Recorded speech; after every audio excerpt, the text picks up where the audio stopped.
Reflections. The person that we will discuss and meditate on him today is Herod.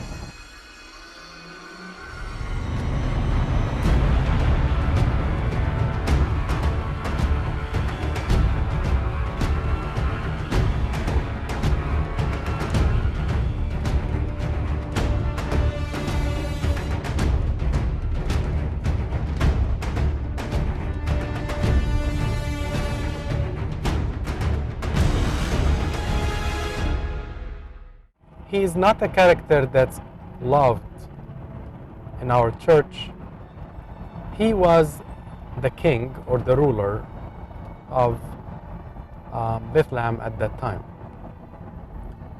Strangely enough, when he heard from the Magi that there is a star denoting or coinciding with the birth of a king or a savior, he collected all the scribes and the chief priests and asked them.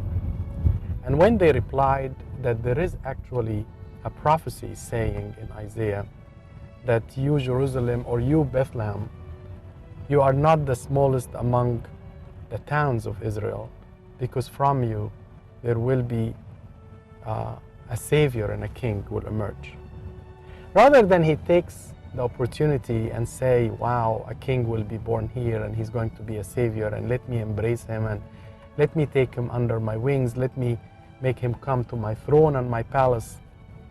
On the contrary, he deceived the Magi, telling them, go and search for him, and once you find him, let me know so I can come and worship. And of course, he wasn't planning to worship him. On the contrary, he wants to kill him. The reason we know that in order for him to really rid himself of the possibility that Christ will be born under his watch, he went and killed thousands of children in Bethlehem. Now let us reflect on Herod. So Herod is you and me when we have an ability to have Christ born under our watch in our lives. But once we hear or know about him, we want to get rid of him because we do not want any bonding, any constraints, anything that will tell me stop this or don't do this. Herod is you and me when we deceive others, telling them, I am going, I'm coming, I'm attending, I'm going to follow Christ, as he said to the Magi, and we are just trying to get rid of them. Herod is you and me when we all know that Christ needs a place to be born in, and rather than giving my own palace, I actually want to get rid of him.